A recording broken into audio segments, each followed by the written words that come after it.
दोस्तों, शुभ प्रभात प्रोग्राम में अब समय हुआ है आज के समाचार पत्रों की सुर्खियां जानने का।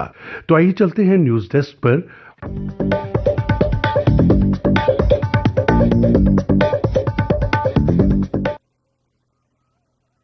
धन्यवाद शिव मोहन।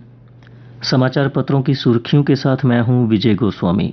आज प्रकाशित अलग अलग समाचार पत्रों ने अपने अलग अलग समाचारों को अपनी सुर्खी बनाया है। एक पत्र की सुर्खी है, राजनीतिक पार्टियों के सियासी चंदे पर नकेल, 110 ठिकानों पर आयकर विभाग के छापे, गैर मान्यता प्राप्त राजनीतिक दलों के चंदे पर टैक्स चोरी का खुलासा। इस बात का अंदेशा है कि पिछले 2 साल में 1000 करोड़ रुपए से ज्यादा चंदा काले धन को किया जा रहा था सफेद। एक अन्य समाचार पत्र की सुर्खी, राहुल गांधी ने भारत जोड़ो यात्रा से भाजपा के राष्ट्रवाद को चुनौती दी, भाजपा पर पूरे देश में डर का माहौल बनाने और तिरंगे पर प्रहार करने का आरोप लगाया। एक पत्र ने आतंकवाद को लेकर बनाया है बड़ा समाचार।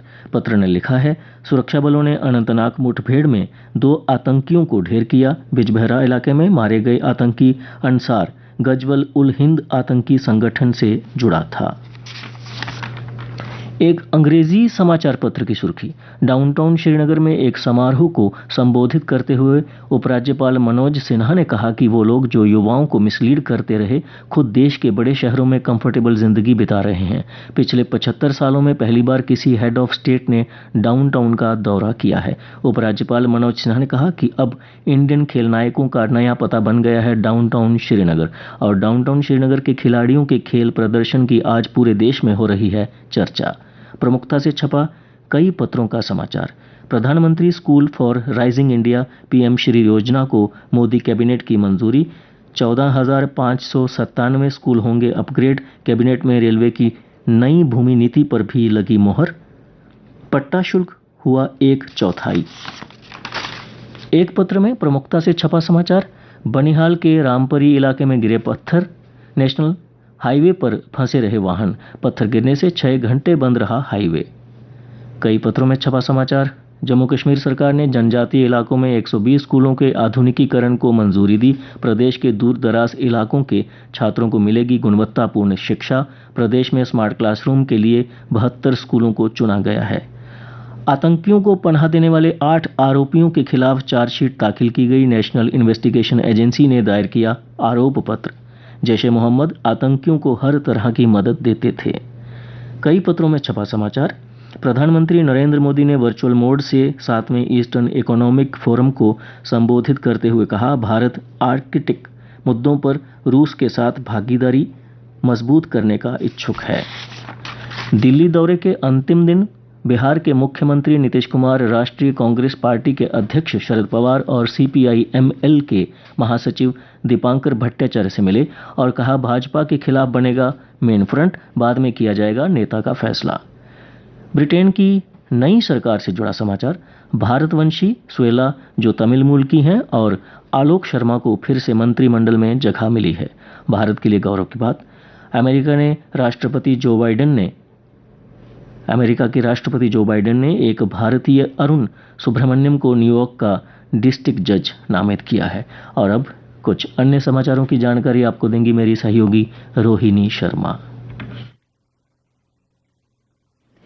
धन्यवाद विजय। जम्मू यूनिवर्सिटी में मनोविज्ञान के एसोसिएट प्रोफेसर ने फंदा लगा कर दी जान। विभाग की छात्राओं ने लगाया था यौन उत्पीड़न का आरोप। जम्मू और श्रीनगर में दूसरे चरण में लगेंगे बिजली के 6 lakh smart meter. Chief secretary ने कहा, 21 लाख से ज्यादा स्मार्ट मीटर लगाने का है लक्ष्य। 50 लाख के गहने, 5 गाड़ियों के साथ 5 शातिर गिरफ्तार किए गए। पुलिस ने शहर में चोरी की 2 वारदातों को सुलझाने का दावा किया है। पुराने शहर में जम्मू नगर निगम ने राज तिलक रोड, पुरानी मंडी समेत अन्य जगहों पर चलाया अतिक्रमण के खिलाफ अभियान। दुकानों के आगे रखा 2 ट्रक सामान जब्त किया। आज फिजिकल थेरेपी दिवस है। इससे जुड़ा समाचार है, कोरोना के बाद दर्द से छुटकारा पाने के लिए फिजियोथेरेपी वरदान साबित हुई। प्रधानमंत्री नरेंद्र मोदी आज रात 7 बजे कर्तव्य पथ का उद्घाटन करेंगे। साथ ही नेताजी की प्रतिमा का अनावरण भी करेंगे। युद्ध प्रभावित यूक्रेन से लौटे भारतीय छात्र अब दूसरे देशों से अपनी चिकित्सा की पढ़ाई पूरी कर सकेंगे। विशेष परिस्थितियों पर संज्ञान लेते हुए राष्ट्रीय चिकित्सा आयोग ने यूक्रेन के एकेडमिक मोबिलिटी प्रोग्राम को मंजूरी देने का फैसला किया है ताकि छात्र अपनी डिग्री पूरी कर सकें। और अब कुछ खेल समाचार।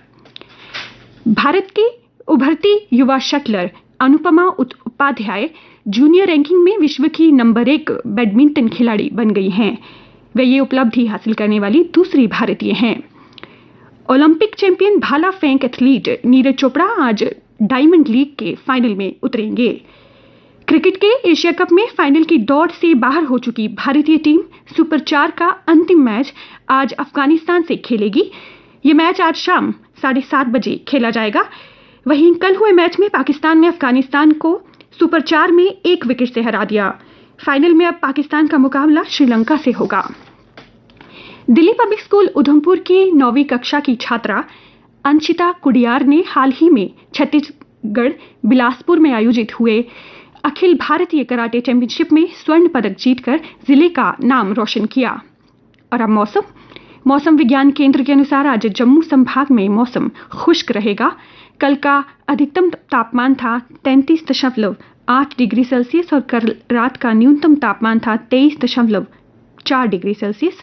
आज सूर्यास्त 6:49 पर होगा और कल सूर्योदय 6:10 पर होगा।